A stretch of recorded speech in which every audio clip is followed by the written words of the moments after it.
Hello and welcome to HYPERDASH.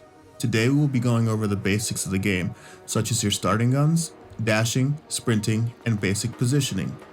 This video is for individuals who have completed the in-game tutorial, which we highly recommend you do, and if you haven't, we will cover some of the same stuff.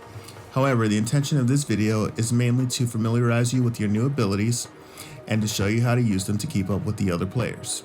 We'll have demonstrations from some of the best players in the game, and we hope that you'll learn a lot and come kill us soon.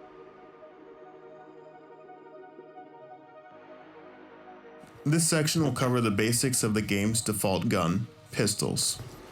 While other weapons may be enticing, it is recommended that you stick with pistols until you fully grasp how to use them well. Using some of the other guns might help you get more kills quickly. However, they can also lead to bad habits that may stunt your growth into an expert player down the line. If you already know all about pistols, don't worry. This tutorial is going to provide some helpful insights that the game doesn't tell you. To start, pistols are both powerful and versatile. They're great at long range, can dominate at short range, and have very consistent damage output. One perk of pistols is their potential for an insta-kill. Holding down the trigger will reward you with a charge shot, which deals just over 3 times as much damage as a regular pistol shot. This means 2 charge shots to the body and 1 charge shot to the head will net you an insta-kill. This is how many top tier players are able to deal damage so quickly and so effectively. Ever ride a rail and see a player come at you and then boom, you're dead? Charge shots. A skilled pistol user is able to wipe almost a full team with a single clip. You can use intelligent dashing to make these kills easier, but we will discuss that later.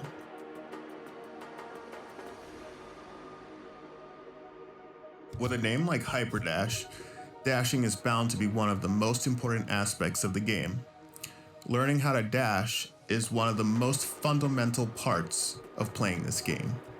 Clever dashing alone can take you from a complete beginner to one who's worthy of competitive play. Dashing does not have a strict set of rules to follow, so it's up to the player to determine the best dash at any point in time.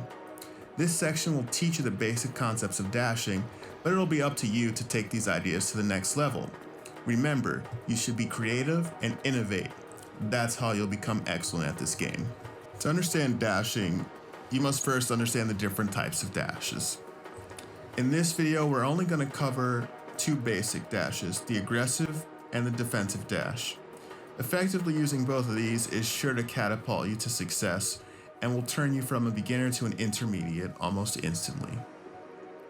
An aggressive dash is usually defined as a dash that moves you closer to your opponent and behind them, which allows you to get an easy shot. Remember the charge shots from earlier? This is where they're put to really good use. Here we have a diagram that shows you roughly where you want to be in terms of your opponent. As a general rule of thumb, you want to be close and behind them. The greener the area, the more you want to be in that position. You almost always want to be the one to initiate a duel, and they usually start with an aggressive dash. If you can get the literal and figurative jump on your opponent and are able to hit your charge shots, it is most likely going to be an instant kill. Now you may be asking, what can you do to defend against this sort of attack? There are 2 ways, and one may not be what you expect. The best way to counter an aggressive dash is usually an aggressive dash. You want to keep your eye out for players nearing your dash radius within about 12 meters. Once a player enters this bubble, keep in mind that they probably want to dash to you, and you probably want to dash to them. What will occur many times is that players will trade places and dash to the previous position of the other. This dance of players attempting to get behind each other will happen until one gets a finishing shot on the other, or one runs out of dashes. Another way to avoid being jumped on is to dash out of the way. Instead of trying to dash behind them, simply guess when they will try to dash behind you and dash somewhere out of the way. Make sure you're facing where they will land. This type of prediction is difficult to pull off, but definitely worth mastering. Now we will talk about the second dash and another way to get out of a tricky situation. This should only be used if your opponent surprises you and you're not already dead. This is called a defensive dash. The entire purpose of this dash is to get out of the hot seat into a safer place. This dash almost entirely is based on your reaction time and depends on your opponent missing their shots. One of the more common mistakes that is made is trying to identify the source of fire when being attacked and trying to turn and face it. Because of the very little time to kill in HYPERDASH, you need to make an educated guess of where your opponent is and to dash to a position that will quickly give you a moment to think, assess, and continue with the best course of action from that point. This place may be behind your back, to the other side of a wall, or just farther away. Pro tip, point your controller through your torso or over your shoulder to dash backwards.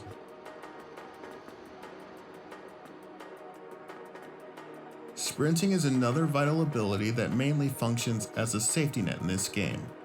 Many good players will use sprint in close combat or when out of dashes to make themselves harder to hit.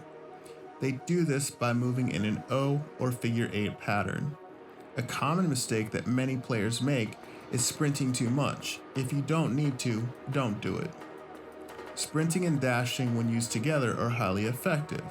Try adding a little bit of sideways sprint at the end of your dash, or using a bit of sprint and then a dash to reach cover.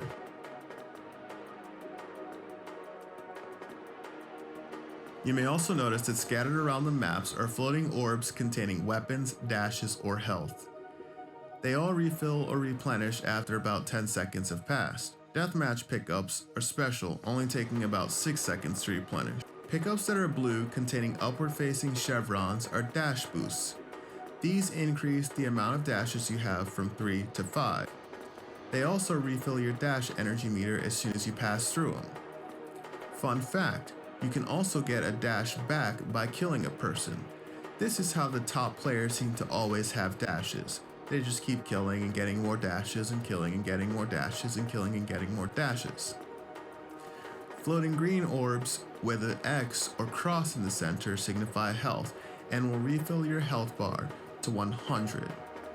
These are the only way to replenish your health in the game aside from dying, so you have to use them wisely. It may also help if you duel while standing on top of a health pickup. It will effectively allow you to take some damage and then instantly replenish that. The final glowing orb, a gold one, contains various weapons. First and foremost, it is not recommended that you use any of these weapons except for pistols when starting out. Pistols are very versatile and very effective.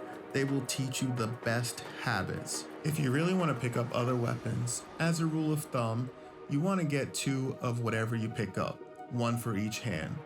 Other setups are a little more complex and require a little more expertise to get value out of when you first start out. We hope that this tutorial will help you succeed as a player and will propel you greatly into the world of HYPERDASH. We want you to be confident with your skills of dashing, sprinting, and pickups, and mostly pistol usage. Good luck, and thank you for watching.